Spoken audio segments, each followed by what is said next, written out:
Hi, everybody. It's Busy from Busy Living Sober. Busy Living Sober. It's March 1st. I'm actually going to air this on March 2nd. And here I am back. I said I'd be back in March, and here I am in March, and I'm back. Whew! It's been 6 weeks. It's been 6 weeks. Have you missed me? I've missed you. So, what has it been like, and what has happened? What has transpired? A lot in that 6 weeks. Wow. I can tell you this one thing is, I'm sober. Thank freaking God. That's all I can say. I'm sober. Thank God. Life is not easy. Anyone who says it is lies. It's not easy. It's been really good things have happened and bad things have happened in the past 6 weeks. Let's see. Should we start with the good or start with the bad? Let's see. So we moved, and first off, we're in a pandemic, which is insane. So we've all been living through this pandemic, and it's almost been a year. I think it's like coming days away, weeks away from the year marker of when we all got locked down in our houses. So that has already been hard, right? We all have to agree that it has been a difficult time, right? It's been difficult. And we've been locked in our houses and we don't know. Thank God now there's a vaccine. We had an election. That was insane. Everything's been insane. So we decided to move, and we moved north of where we're living. I'm not going to give you my exact location. Well, maybe I can. I'm on Amelia Island. I can tell you that. I'm on Amelia Island, which is an island in the Atlantic Ocean in northern Florida. And we came here because I was going crazy. COVID was making me crazy. The landlord that I rented the house from was whatever. I can't go into that, but let's just say that life was beyond anything I could handle anymore. So I looked to JF and I said, "Where are we going? You're my captain," which was hard. I was a single mom for a very long time. I was single for what, 14 years? I didn't get married till 3 years ago. And I have to say, to go and say, "All right, you're my captain, you're in charge, and I'm going to stand by whatever you're going to say," was really hard. But I had to do it. It was like I couldn't make a decision. I was like, I can't say yes, I can't say no, I can't make any choices. So I'm just going to say, it's all on you. You go decide, and I will go wherever you decide for us to go. So we came here, and it's been good. It's been good. We're here. I've got boxes all over the place, but it's all coming together. So that is a good thing. That is a good thing. And I've realized the community I live in, I feel like, is like Mayberry. It's beautiful. There's lots of birds, lots of wildlife, including alligators. Yes, we walked the dogs and there were alligators everywhere, and big alligators and little alligators. I'm getting outside, which has been fabulous for my head, because I know that exercise is a big component to staying sober, and for my mind to be clear, and for my mind to feel like I'm making good choices. And it's all about the healthy thing, right? It's like mind, body, and spirit. And I hadn't been taking during COVID. I don't know how many people can relate to this, but I just did not feel like working out. I saw these people that were like working out in their kitchens and doing all this crazy stuff. That was not me. I kind of went on shutdown. I was like, I didn't understand what was going on. I still kind of feel like it was like the Twilight Zone. But anyway, but being able to get outside where I live right now, and being safe and having walkways, and there's a beach, and it's very nice for my head. It gets me out of my head. I get outside, I'm with the dogs. I am It's been a really, really, really good thing. I am enjoying the walking around outside and being in nature. It is a definite mind clearer, and it's free. Okay, it's free. All I have to do is walk outside. I just walk outside, walk down the street, walk on the beach, go walk on this green space behind me, and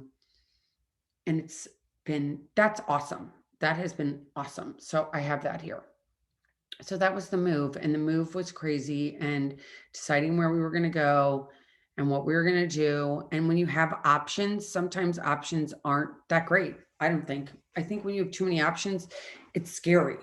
I'd rather have like A or B. It's like when you go to the paint stores, you're like, "Can I have a white?" And there's like, "Well, there's 80 whites." And you're like, "Well, I just want one white." So that was really letting go of control. And that was it's kind of interesting because we're in step 3. If you're in the program, or if you've gotten sober and you've tried the steps or anything, it's step 3 is letting go. And letting go as an alcoholic is a really hard thing. I think letting go as a human is a hard thing. And I had to let go. And I had to say, okay, whatever you decide, I'm going with it. I was scared because I didn't want to leave where I was, because I had made a huge, great group of friends, and it had been an amazing experience. And I was so sad to be leaving there, but he didn't want to stay there. So I had to do what my husband wanted to do. And I relinquished all control. And I said, you're my captain, captain, my captain. Show me where you want me to go. And this is where he wanted us to go. And luckily for him, it's a good spot. I'm just saying that because the ladies that are out there, or men that are out there listening, you get it, right? You get it. You're like, I just give this control to somebody. And I'm like, oh my God, I don't know if I like this control. So I did the control thing. I let go. I gave it to JF. JF drove us. Here we are. And that was good. So that was something that I dealt with, which was very emotional and very hard. And during this move, so we had planned to move, and I got notified that my mom was really, really, really sick. And she had been sick for many years. She had had 2 lung transplants. The second lung transplant had not gone well. And my family's got so much insanity around it. It's just crazy. But so my mom was really sick and she was getting worse. And they said that she was gonna that she, was leaving the hospital, and she had decided that she didn't want to be resuscitated. She wanted to be on hospice. And I finally have identified what it is I have with my family, and it's called estrangement. I'm estranged from my family. I've never talked about it on the podcast. And the reason I'm talking about it now is because I think I have to. Um, I thought for a really long time that there was something wrong with me. I'm like, my family doesn't like me. My family hates me. I don't fit in with my family. See, there's a lot of drinking in my family, and there's a lot of other sort of, I don't want to get into it, but stuff that I don't feel comfortable with. And my family of origin, I had to separate from when I got sober. And I'd separated from my family when I was 13 for about 5 years, and then I got back together with them. But then it's always been, I've always felt a little different. I've always felt like I don't fit. So rather than getting involved or anything, I walked away. And I walked away a long, long time ago. And I would get back to with my family for a time, and then in the end, something would happen, and I'd leave again. And it's hard to be estranged from your family. It's a hard thing, considering society says all the time, you should be a part of your family. You watch these hard Hallmark movies or even regular movies, and they talk about how, this family's so great and they came together and all this wonderful stuff. I don't have that story. Um, I, so I found out my mom was sick, and I was actually here visiting this house that we ended up getting, and we were closing on this house. And I was up in the middle of the night, and I went on the computer and I Googled, what does it mean when you don't talk to your family of origin? What is that called? And it's called estrangement. I'm estranged from my family. That's what it's called. I'm estranged. Um, I I know I'm not the only one now. I when I read about it, it's like kind of an epidemic. I don't want to say it's an epidemic, but a lot of people are estranged from their families. But I thought I was the only one. I had never, no one had ever really talked about it and called it anything. I didn't know it had a name. It's kind of like alcoholism. It's like when you're an alcoholic and you're like, nobody has this. I'm the only one that has this. I'm the only one that drinks, falls down, hates myself. And then when you go and you ask for help, you find out there's so much help all over the place to help you. And so I'm estranged from my family. And when my mom got really sick and they wanted me to go, I was going to go and see my mother before she passed, and it wasn't in my best interest. And in fact, it probably wasn't in their best interest, my family's best interest. I mean, for one, COVID. I knew that I could get tested here and I could go to Philadelphia and I could get tested there and it still might come up negative, but I could be carrying the gene. And I didn't want to put anyone in that position because there's some people that aren't well in my family. So I just did not want to I just didn't want to do that. I couldn't, if somebody had gotten sick because of me doing something, it would have been horrible. So I did not want to do that for number one. Number two, when you're in an estranged family and you have weird relationships with people in your family and you don't feel welcome and you walk in, it's kind of like walking into an ambush. You're like, am I going to walk into this situation that is very hostile and I'm not armed and I don't have an army, battalion behind me. I don't have a bunch of armed guards around me. And so it wasn't safe for me to go. And I talked to my priest, I talked to my sponsor, I talked to my friends, I, ran it past a lot of people. I asked a doctor if I should go. They all said no. So I didn't go. And so my mom passed away and I didn't get to say goodbye. I had written her a letter a long time ago saying goodbye because, again, I was estranged. I had to take myself away from my family because I didn't feel safe there. I got sober and when you get sober and you change the narrative and you change something, and especially if your family is drinkers or partiers and you change, it makes a lot of people feel uncomfortable. It makes a lot of people, mm, no, I'm not going to talk about what it makes other people feel. I'm going to tell you what it makes me feel like. It made me feel like I did not want to go walk into a situation where I may be tempted to drink, even though I don't feel like drinking at all. But I need to take care of me and I need to set boundaries for me. And as crazy as society says that you're supposed to be one way, you're supposed to act one way, your family's supposed to look one way. And my family doesn't look like that. And I don't feel like I'm one of the members of I just don't feel like it. I feel like an outcast. And people say, well, it's because you're a snob and you're snob. I'm not a snob. For anybody who is out there who really knows me knows that I'm not snobby at all. Um, I love my fellow man like nobody's business, or I wouldn't be doing this podcast. In fact, I thought I'm not going to do this podcast anymore because what if they hear me and they say something to me and they hurt my feelings? They've already done things on social media to hurt me. And somebody said, well, you're not going to fight back. And I'm not going to fight back. I'm just going to take my ball and go home. And I'm not going to engage.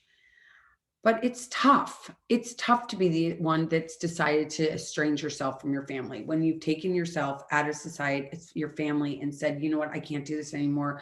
I've got to take care of me. I can't worry about this.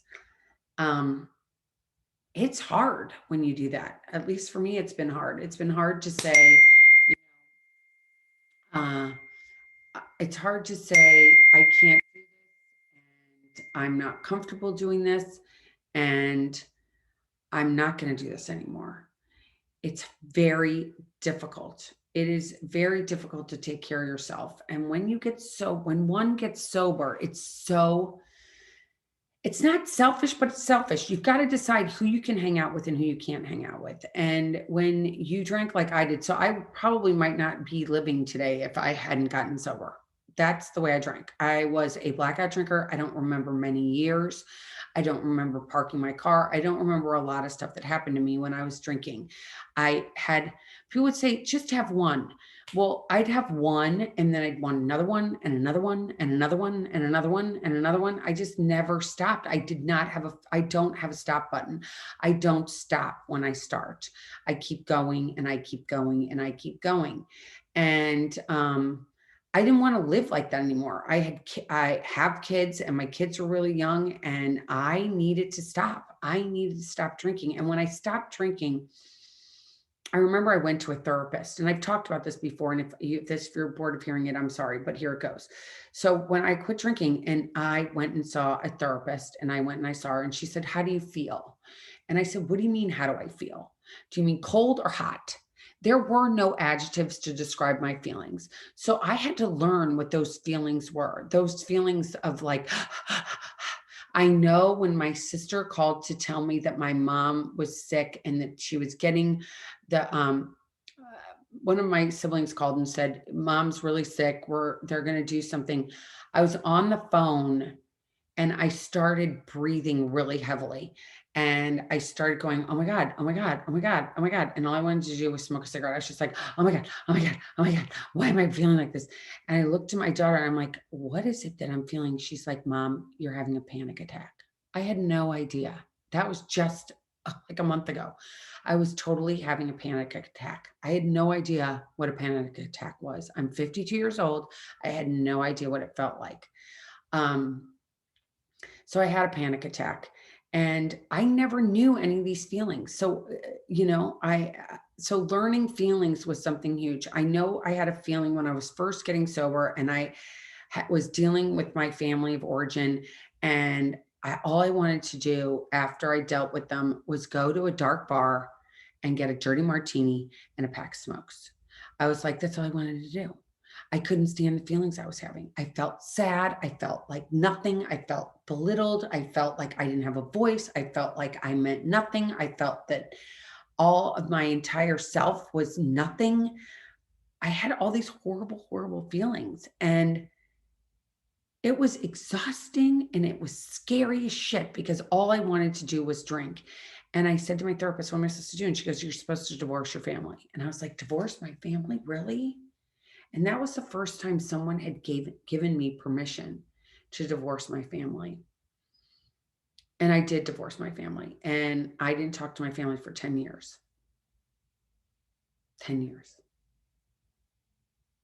Because I knew that I couldn't handle being around them and not smoke. I couldn't smoke. I've got kids. I shouldn't smoke cigarettes. I shouldn't smoke cigarettes. I've got children. I got to stay alive for them, even though sometimes I do like to smoke cigarettes, but I shouldn't be smoking cigarettes. And that was driving me to drink. Then drinking. I mean, drinking's a big part of my family. And I couldn't pick up a drink. So I didn't feel safe. I didn't feel safe going there. So I was like, I can't go. I can't go. And some people might want to judge me as bad, but that's what I had to do. Um, I don't regret it. I wish things were different, but they're not. And I can't go back and change what it was. I have to accept it. I have to move forward in my life. I have to stay sober another day. I have to be there for fellow alcoholics. Um, I have to be there for my kids. I have to be there for my friends. I want to be a better member of society. I can't pick up a drink because if I pick up a drink, I'm not going to have a home. I'm not going to have a husband. And I can't imagine what my kids would think of me then. Um, so I have to do everything in my power to make sure that I stay steady. I talk to people. I reach out to people. I I listen, which is something I never knew how to do. I listen when I call and I get advice, and I ask my therapist and I ask my priest, who's my really good friend, my the reverend at my church. I talk to him. Um, I talk to people that have what I want, and it's serenity and peace. And I never got to that place with my mom that I could say, I feel okay being around you. I could be around my mom, but I couldn't be around my siblings at all. And they were all so enmeshed that I had to just walk away from the whole group. There was no option of just being with my mom by myself. That wasn't going to happen. It was, for better or for worse, that was what it was. And I have to accept that that was the way it was supposed to be. And I can't sleep very well at night. I think about it a lot. I don't drink. I write a lot. I write a lot. I write before I go to bed what's on my mind, what's bothering me, what bothered me in that day. I've had to take other steps that I wish I didn't have to take. Like I just can't deal with my family. I just can't. And now even more. So I don't, I don't. I'm not going to reach out. I can't reach out anymore because it's just, it's not healthy for me. And again, that feels so weird to say out loud and to admit to people. I mean, doing this podcast today was I knew I've been like dreading it because I'm like, I have to get honest with my listeners. This is what I deal with. I'm estranged from my family. I've been estranged. Do you relate to that? It's really a weird, uncomfortable thing to be estranged from your family, especially when we live in a society that's all about the family, football games, apple pie. I'm from the Midwest. That's what you always would think. Like you've got a nice family, you live in a nice house, you must all get together, and we don't. Um, I'm trying to change the narrative with my children and have something different. Um, I'm there for my kids 110%, and I'm sober. And that was the most important thing for me, was that I had to get sober. I had to get sober. I had to take care of my kids that I had given birth to myself. I had to do that. And that meant making some tough choices along the way that might not be I don't know if they're politically correct, what they are. That it just is. That's what I had to do. I had to walk away. I had to make a choice that was better for me and my family. And I'm not proud of it at all. In fact, it's hard. It is so hard, but it actually felt so good to say, oh my God, this is what's wrong with me. I'm estranged from my family. That is why I don't talk to anybody. I'm not, other people go through this. Other people have been estranged from their family. Other people know what that's like to feel alone when it comes to the holidays and they don't want to talk to their family. If they don't have family around, or they don't feel comfortable going with their family, or they've been abused by their family. And it's not abuse. For me, for so long, I used to hear sticks and stones may break my bones, but words will never hurt me. Well, words, I think, hurt a lot more than sticks and stones. I think sticks and stones, scrapes, they they heal. Those words that people tell you stay with you. At least they've stayed with me. And you play them over in your head over and over and over. I'm not good enough. I'm not this. I'm not that. These words that you were told when you were a child, they are in your, like, your fibers, they're in your skin, they're in your cells. Like, these feelings and these thoughts that you've had since you were a little kid take a long time to get rid of. They take a long time. They are like sitting there saturated inside of you, and you're like, how can I get rid of them?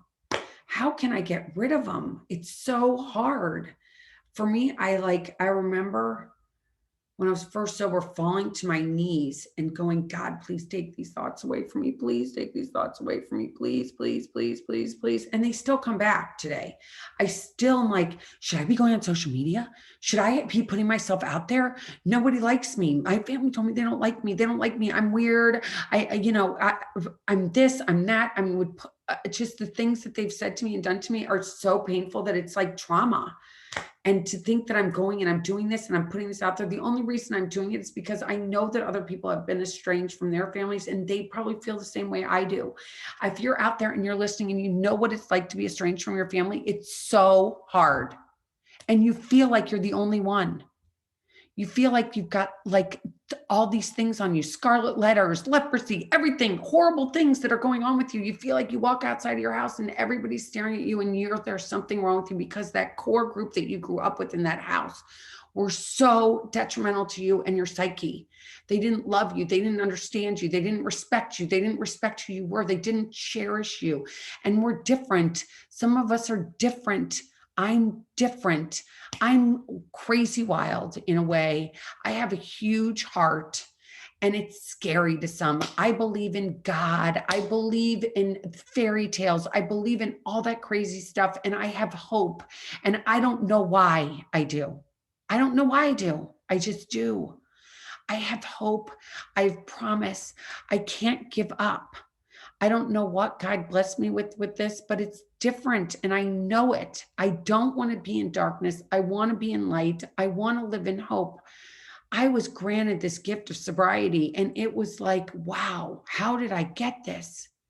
Because a lot of people don't get it. One of my dear friends and a sponsee of mine lost her husband, her ex-husband, of this disease. He was 52 years old. 52. It happens. I've got this family that is not, I had to go. I had to go.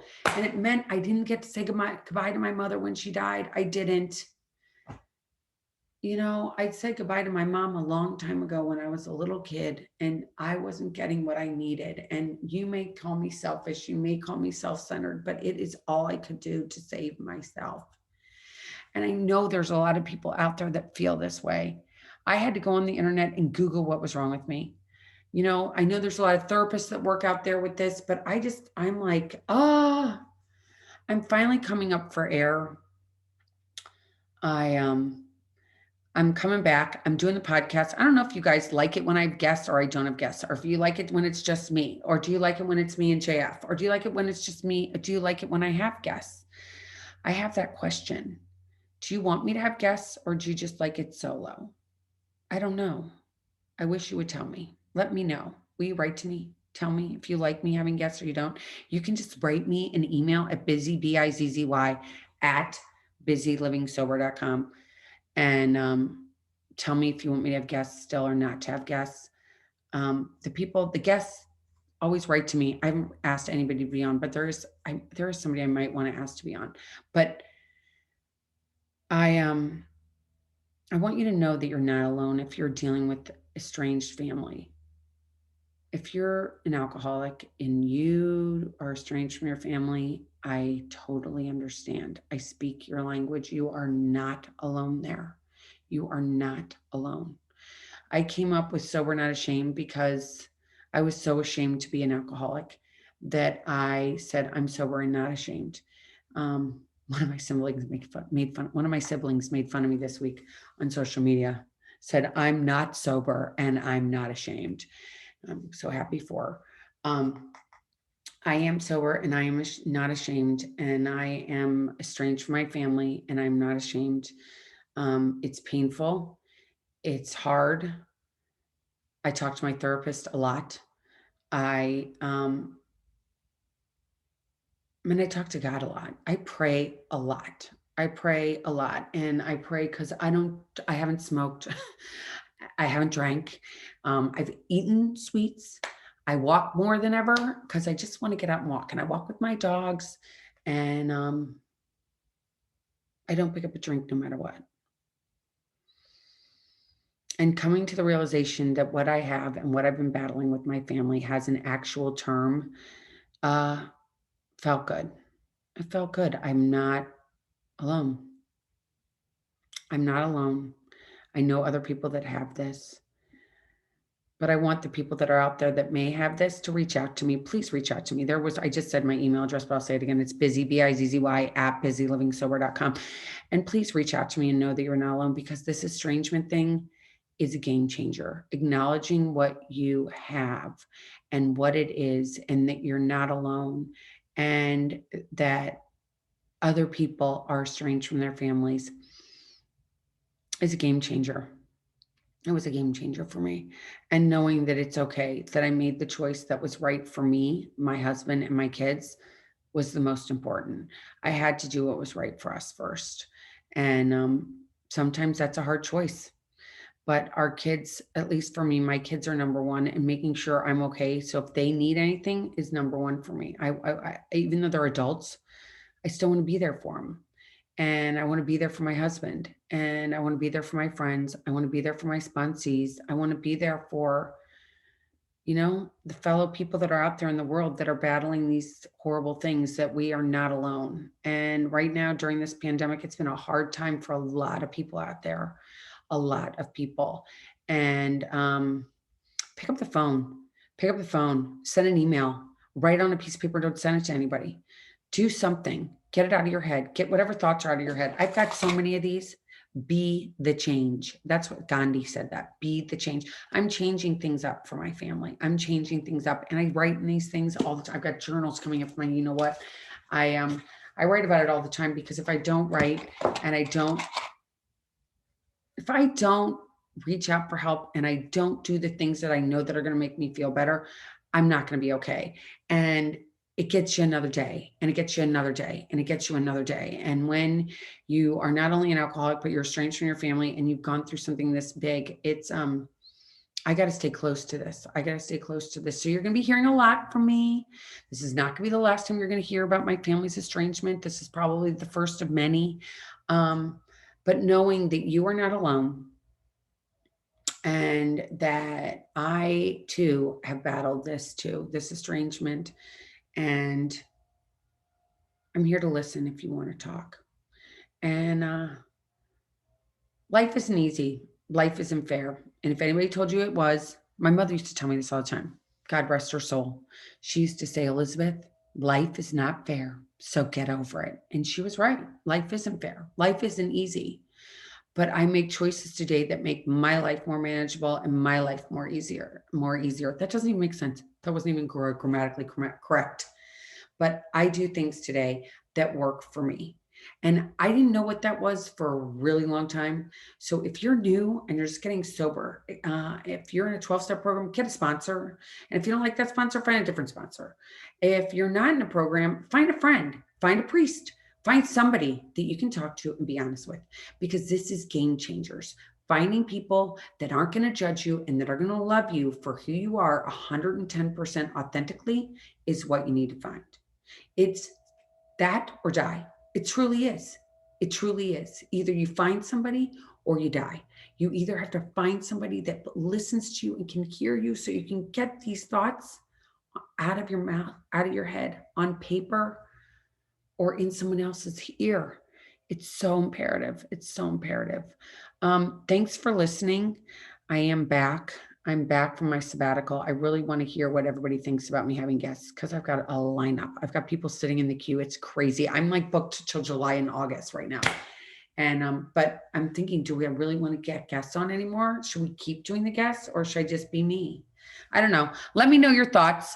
And for everybody that sent me messages and said you missed me, I missed you too. But I definitely needed that little break because, as I just mentioned, I've been going through a lot of stuff here. Busy's been busy. So reach out. Bizzy at busylivingsober.com. You can follow me. I am not doing social media anymore, by the way. I'm off Facebook. I got the Facebook on there. I mean, you can look it up and you can send me messages on there, but I don't respond. I respond on Bizzy at busylivingsober.com. I am on Instagram, but not very much. I really don't want to do social media anymore, to be completely honest. If you want to reach me, email me. Email me. It's old school. Email me at busylivingsober.com. It's my website. Bizzy at busylivingsober.com. And if you forget that, it's Elizabeth at elizabethchance.com. Either way, it's going to get to me. But reach out to me that way, not on social media, because I'm not into social media. It's just after what just happened to me with my family, I'm not doing it anymore. So reach out, know that you're not alone, and I'll be back soon. Take care. And until next time, keep getting busy, living sober. Bye-bye.